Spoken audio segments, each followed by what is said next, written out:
আসসালামু আলাইকুম। সম্মানিত দর্শক, দেশের রাজনীতি এবং ভূ রাজনীতির এক চরম সন্ধিক্ষণে দাঁড়িয়ে আজ আমরা এমন কিছু গুরুত্বপূর্ণ বিষয় নিয়ে কথা বলবো, যা হয়তো আমাদের গোটা জাতির ভবিষ্যৎ অনেকটাই নির্ধারণ করে দিতে পারে। সদ্য দায়িত্ব নেওয়া নতুন সরকারের সামনে এখন পাহাড় সম চ্যালেঞ্জ। একদিকে দেশের ভেতরের টালমাটাল অবস্থা, আর অন্যদিকে বাইরের পরাশক্তিগুলোর এক অদৃশ্য দড়ি টানাটানি। সব মিলিয়ে পরিস্থিতি আসলে কতটা জটিল, চলুন আজ সেই সমীকরণটা একটু সহজভাবে বোঝার চেষ্টা করি।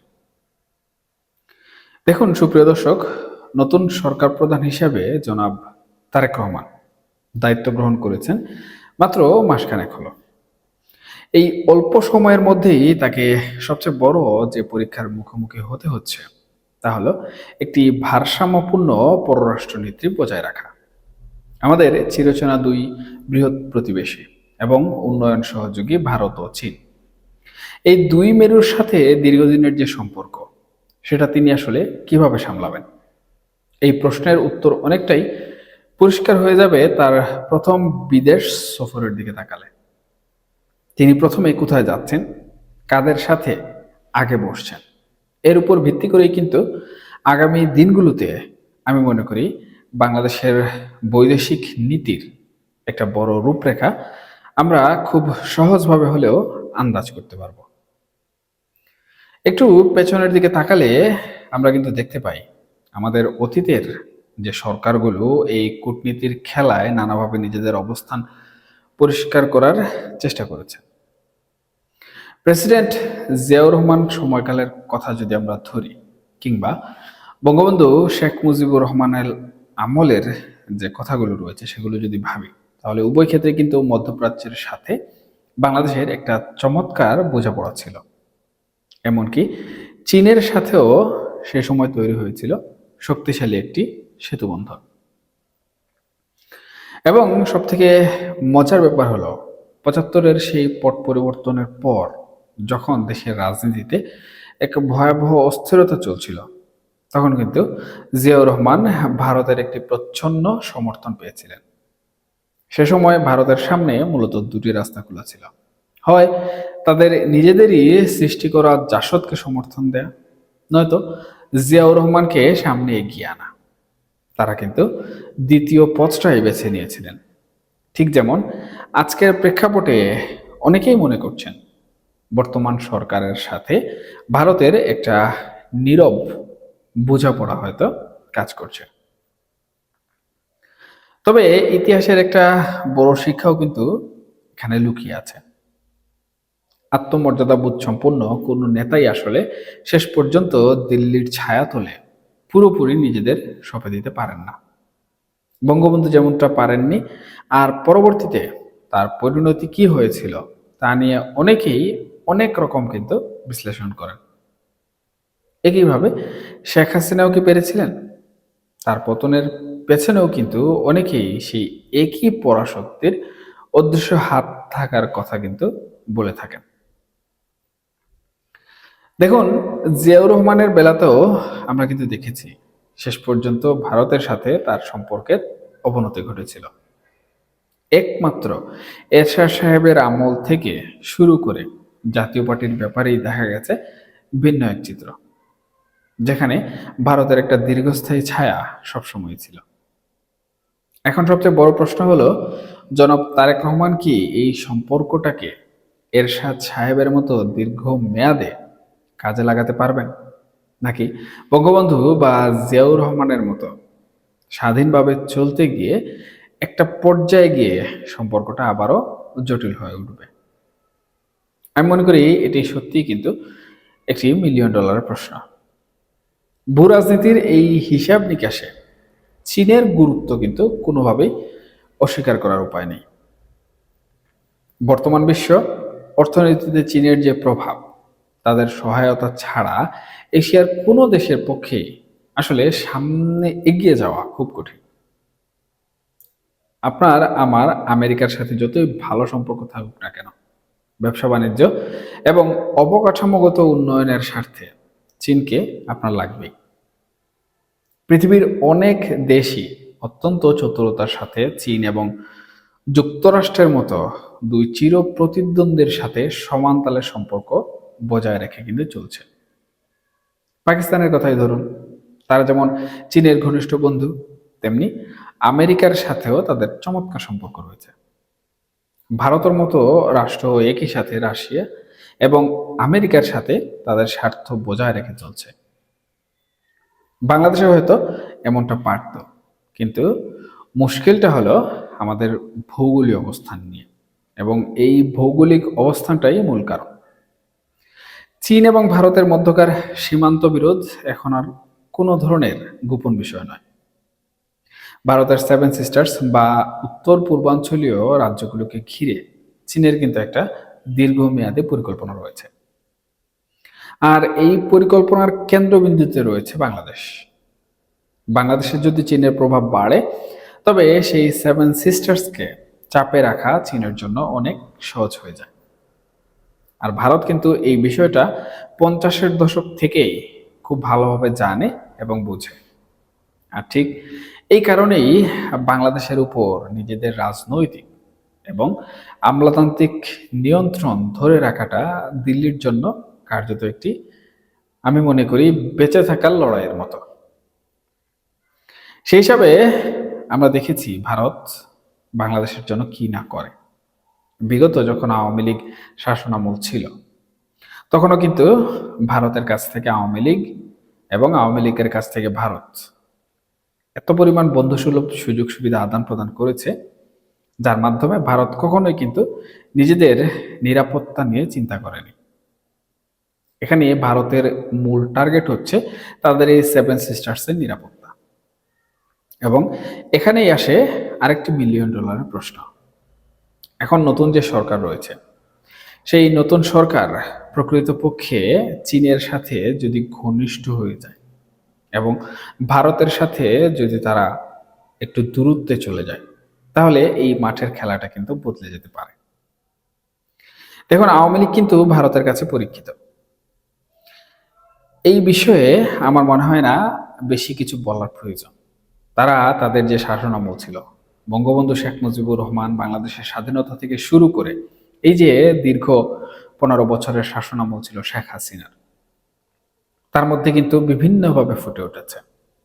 এবং ভারত এটা খুব ভালো করেই জানে, বাংলাদেশে তাদের বিশ্বস্ত বন্ধু একমাত্র আওয়ামী লীগ। এর আগেও কিন্তু বিএনপি সরকার এসেছিল 2001 থেকে 6 সাল। তখন কিন্তু আমরা দেখেছি ভারত তাদের সেভেন সিস্টার্স নিয়ে কতটুকু চিন্তিত ছিল, এবং সেই সময়ও কিন্তু চীনের সাথে বিএনপির সুসম্পর্ক গড়ে উঠেছিল, ভারতের সাথে দূরত্ব দেখা গিয়েছিল। যার ফলশ্রুতিতে আমরা কি দেখলাম? তার ফলশ্রুতিতে আমরা দেখলাম বিএনপি কিন্তু দেশ চালাতে গিয়ে নানাভাবে হয়রানির শিকার হয়েছে। এখন বর্তমান সময় আবার যখন বিএনপি ক্ষমতায় এলো, তখন এই যে বাংলাদেশের পররাষ্ট্রনীতি, এই পররাষ্ট্রনীতির মধ্যে যদি ভারতের সাথে বৈরিতা থাকে এবং আমাদের প্রধানমন্ত্রী জনাব তারেক রহমান যদি চীনের সাথে সুসম্পর্ক গড়ে তোলেন, তাহলে ভারতের সাথে কিন্তু এখানে একটি দূরত্ব তৈরি হতে পারে। আর এই দূরত্বই মূলত ভারতকে ভাবাতে শুরু করবে তাদের সেভেন সিস্টার্স নিয়ে এবং চীনের আধিপত্য নিয়ে। সুতরাং তারা কখনোই চাইবে না বাংলাদেশ স্থিতিশীল অবস্থায় থাকুক। তাদের মূল এবং একমাত্র লক্ষ্য হবে 2001 এবং 6 সাল পর্যন্ত দেশে যা যা ঘটেছে সেগুলো আবার ফিরে আসুক, এবং বিএনপির এই সরকারকে জনগণ ধিক্কার দিক, বা বিএনপির সরকারের কাছ থেকে জনগণ মুখ ফিরিয়ে নিক। এই হচ্ছে ভারত চীনের একটি প্রেক্ষাপট। এখানে কিন্তু যুক্তরাষ্ট্রের যে লীলা খেলা রয়েছে, সেই লীলা খেলাও কিন্তু কোনোভাবে ফেলে দেওয়ার মতো নয়। যুক্তরাষ্ট্র চাইছে এই অঞ্চলে তাদের নিজস্ব একটি শক্তিশালী ঘাঁটি তৈরি করতে। বিশেষ করে মিয়ানমার ইস্যুতে তাদের যে ভূ রাজনৈতিক স্বার্থ রয়েছে, তার জন্য সেন্ট মার্টিন কিংবা কক্সবাজারের মতো জায়গাগুলো তাদের কাছে ভীষণ গুরুত্বপূর্ণ। এই ত্রিমুখী চাপে পড়ে বাংলাদেশের অবস্থা বলতে গেলে আক্ষরিক অর্থেই অনেকটা স্যান্ডউইচের মতো হয়ে গেছে। দিল্লি কখনোই চাইবে না ঢাকায় এমন কেউ ক্ষমতায় থাকুক যার নজর বেইজিং এর দিকে। আবার বেইজিংও চাইবে না তাদের বিনিয়োগ কোনোভাবে অরক্ষিত হোক। এবার একটু ভেতরের কথায় আসি। দেখুন, আন্তর্জাতিক এই দড়ি টানাটানির বাইরে বর্তমান সরকারের জন্য অভ্যন্তরীণ চ্যালেঞ্জগুলো কিন্তু কোনো অংশেই কম নয়। ডক্টর মোহাম্মদ ইউনূসের নেতৃত্বাধীন সরকারের কথা যদি আমরা একটু স্মরণ করি, তাদের পতনের মূল কারণগুলো যদি ভাবি, তাহলে তাদের পতনের মূল কারণ ছিল বাজারে আকাশছোঁয়া দাম, বেকারত্ব, আইন শৃঙ্খলা পরিস্থিতির অবনতি এবং দুর্নীতি দমনে ব্যর্থতা। ঠিক এই একই বিষয়গুলো কিন্তু বর্তমান সময়ে এখন নতুন সরকারের ঘাড়েও অনেকটা নাভিশ্বাস তুলে দিয়েছে। বর্তমান সরকারের জন্য চ্যালেঞ্জটা আমি মনে করি অন্তর্বর্তীকালীন সরকার থেকে বহুগুণ বেশি। আগের সরকার হয়তো মুষ্টিমেয় কিছু মানুষ ক্ষমতার কেন্দ্রবিন্দুতে ছিলেন, কিন্তু এখনকার বাস্তবতাটা সম্পূর্ণ ভিন্ন। একটি বিশাল রাজনৈতিক দলের লাখ লাখ নেতাকর্মী দীর্ঘদিন ক্ষমতার বাইরে থাকার পর যখন ফিরে আসে, তখন তাদের প্রত্যাশার চাপ সামলানো কোনোভাবে কিন্তু চারটেখানে কথা নয়। কে কোথায় চাঁদাবাজি করছে, কে ক্ষমতার অপব্যবহার করছে, এই সব কিছু শক্ত হাতে নিয়ন্ত্রণ করতে না পারলে সরকারের জন্য 1 বছর টিকে থাকাও অত্যন্ত কঠিন একটি কাজ হয়ে দাঁড়াবে। এখানেই কিন্তু একটি কৌতূহল উদ্দীপক ব্যাপার না বললেই নয়। বিগত শেখ হাসিনার আমলে দেশে পাহাড় সমুদ্র দুর্নীতি হয়েছে, ব্যাংকগুলো লুটপাট হয়েছে। এটা কিন্তু একেবারে দিবালোকের মতো সত্য। কিন্তু এত কিছুর পরও দেশের অর্থনীতিতে এক ধরনের অদ্ভুত গতিশীলতা ছিল। বাজারে কোনো জিনিসের আকাল ছিল না, মানুষের হাতেও কিন্তু টাকা ঘুরছিল। একদিকে ব্যাপক দুর্নীতি হয়েছে, অন্যদিকে আবার অর্থনীতির চাকাও কিন্তু কোনো না কোনোভাবে সচল ছিল। এটি একটি অবিশ্বাস্য হলেও আমি মনে করি রূঢ় বাস্তবতা। বর্তমান সরকারকে যদি সাধারণ মানুষের আস্থা ধরে রাখতে হয়, তবে কর্মসংস্থান সৃষ্টি, বিনিয়োগ বৃদ্ধি এবং আমদানি রপ্তানি বাণিজ্যে সেই গতিশীলতা কিন্তু ফিরিয়ে আনতেই হবে। মানুষ আসলে দিন শেষে শান্তিতে দুমুঠো ভাত খেয়েই বাঁচতে চায়। দেখুন, এই যে হিসাব, এই হিসাবে কিন্তু পরিস্থিতি খুব ঘোলাটে। একদিকে দীর্ঘদিনের বঞ্চিত রাজনৈতিক কর্মীদের চাপ, অন্যদিকে সাধারণ মানুষের পাহাড় সম প্রত্যাশা। তার উপরে ছায়ার মতো দাঁড়িয়ে আছে ভূ রাজনৈতিক পরাশক্তিগুলোর নীরব হুঙ্কার। বর্তমান সরকারের চারপাশে আমি মনে করি এখন অনেকেই ভিড় জমাচ্ছেন, অনেকেই হয়তো নিজেদের স্বার্থ হাসিলের চেষ্টায় মগ্ন আছেন। এই মুহূর্তে দাঁড়িয়ে সত্যিকার অর্থে সঠিক দিক নির্দেশনা দেয়া বা বোঝা অত্যন্ত কঠিন। আগামী 2 থেকে 3 মাসের মধ্যেই হয়তো কুয়াশা অনেকটা কেটে যাবে এবং আমরা বুঝতে পারবো আসলে কোথাকার জল ঠিক কোন দিকে গড়াচ্ছে। এটা কি বেজিংয়ের দিকে যাচ্ছে নাকি দিল্লির দিকে যাচ্ছে? আবার যুক্তরাষ্ট্রর যে ফাংশন এখানে রয়েছে, সেই ফাংশনটা কোন অবস্থানে আছে? এখানে যদি যুক্তরাষ্ট্রের ফাংশনটা বড় পরিসরে থাকে, তাহলে চীন এখানে কিন্তু কোনোভাবেই যুক্তরাষ্ট্রকে মাথাচাড়া দিয়ে তাড়াতে দিবে না। তারা তাদের কৌশলগত যে দিকগুলো রয়েছে, সেই দিকগুলোতে বাধা সৃষ্টি করবে এবং তারা যদি বিনিয়োগে বাধা সৃষ্টি করে, অর্থনীতিতে বাধা সৃষ্টি করে, তাহলে বাংলাদেশের জন্য এবং এই নতুন সরকারের জন্য ঘুরে দাঁড়ানো অর্থনীতির চাকা সচল রাখা অনেক জটিল হয়ে পড়বে। তবে এখানে ভারত কিছুটা হলেও নরম অবস্থানে থাকবে, কারণ যেহেতু যুক্তরাষ্ট্র এখানে রয়েছে, ভারত এখানে কম নাক গলানোর চেষ্টা করবে।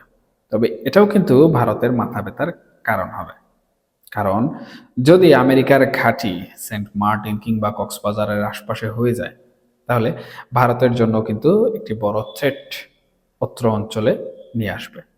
সুতরাং ভারত এখানে চাইবে না কখনোই তাদের নিরাপত্তার ঝুঁকি তৈরি হোক। আবার বেজিং এর দিকে যদি জল গড়িয়ে যায়, সেক্ষেত্রেও কিন্তু ভারতের নিরাপত্তার হুমকি, ভারতের 7 সিস্টার্সের নিরাপত্তার হুমকি তৈরি হয়। তখন কিন্তু তারা তাদের দীর্ঘদিনের যে মিত্র, পরীক্ষিত মিত্র, যাদেরকে বর্তমান সময়ে তারা এখন আশ্রয় প্রশ্রয় দিয়ে তাদের কাছে রাখছে, তাদেরকে আন্তর্জাতিক মহল দেশের অভ্যন্তরীণ রাজনীতিতে রাজনীতি করার সুযোগ দিচ্ছে, সুযোগ ভারতে বসে, দিল্লিতে বসে। তাদের উপরে কিন্তু তাদের দৃষ্টি পুনরায় ফিরে যাবে। এবং এই যে একটি সূক্ষ্ম কূটনৈতিক কৌশল, এই সূক্ষ্ম কূটনৈতিক কৌশলের উপর কিন্তু বর্তমান সরকারের টিকে থাকা, বাংলাদেশের ভবিষ্যৎ রাজনীতি এবং নির্বাসিত যে রাজনৈতিক দল আওয়ামী লীগ তাদের বাংলাদেশের অভ্যন্তরীণ রাজনীতিতে ঘুরে দাঁড়ানোর সেই প্রেক্ষাপট আবর্তিত হচ্ছে। এখন দেখুন, বিএনপি সরকার যদি নানাভাবে ব্যর্থতার সম্মুখীন হয় এবং ভারতের দিকে যদি তাদের বিপরীত অবস্থান থাকে, তাহলে ভারত অবশ্যই বাংলাদেশকে বা তাদের এই বর্তমান যে সরকার রয়েছে, যারা তাদের বিপরীত অবস্থান করছে, তাদেরকে কিন্তু শান্তিতে দেশ পরিচালনা করতে দিবে না এবং তাদের সহযোগী হবে আওয়ামী লীগ। এখন একদিকে বাংলাদেশের অভ্যন্তরীণ বিরোধী দল জামাত এবং এনসিপি, তাদের রাজনৈতিক চাপ অবশ্যই রয়েছে, আমরা ইতিমধ্যে হুমকি ধুমকি শুনতেও পাচ্ছি।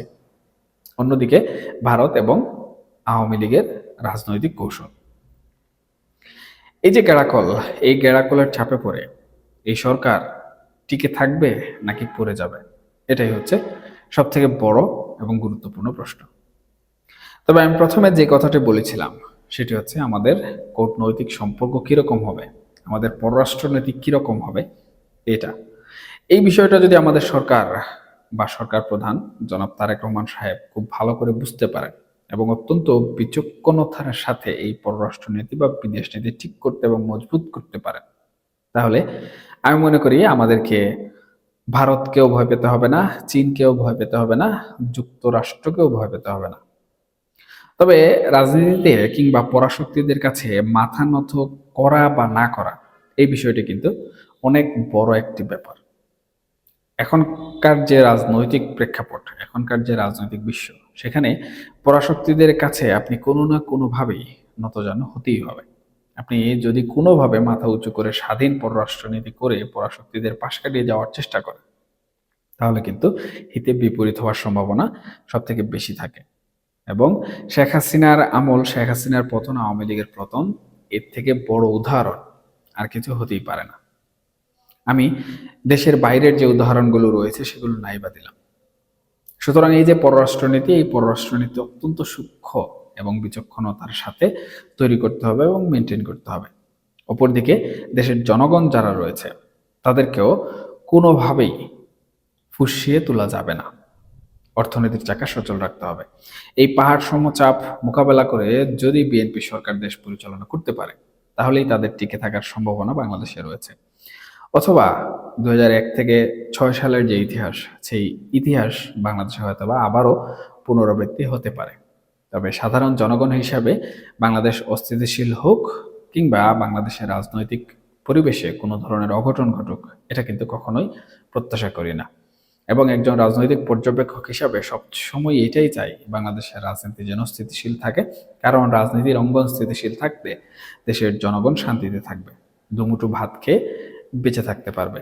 সুতরাং বর্তমান সরকারকে তাদের পররাষ্ট্রনীতি মজবুত করতে হবে এবং পররাষ্ট্রনীতিকে এমনভাবে সাজাতে হবে যাতে কারো নিরাপত্তার জন্য আমরা হুমকি না হই, আবার আমাদের নিরাপত্তা সার্বভৌমত্ব যেন হুমকির মুখে না পড়ে। অন্যথায় মাঠের বাইরে দাঁড়িয়ে খেলা দেখা সেই বিশাল রাজনৈতিক শক্তি আওয়ামী লীগ, তারা সুযোগ খুঁজছে দেশের রাজনীতিতে ঘুরে দাঁড়ানোর জন্য। এই সরকারের ব্যর্থতা তাদের জন্য সব থেকে বড় ট্রাম্প কার্ড এবং সেই ট্রাম্প কার্ড তারা ব্যবহার করে সময় মতো জনগণের মাধ্যমে কিন্তু আওয়াজ উঠিয়ে দেবে। এবং একবার যদি এই সরকারের ব্যর্থতার আওয়াজ জনগণের মুখ থেকে উঠতে শুরু করে, তাহলে বর্তমান যে রাজনৈতিক কাঠামো, রাষ্ট্রযন্ত্র, সেই রাষ্ট্রযন্ত্র খুব একটা মজবুত অবস্থানে দাঁড়ানো অসম্ভব হয়ে পড়বে। এখনকার মতো এ পর্যন্তই। সবাই ভালো থাকুন, সুস্থ থাকুন।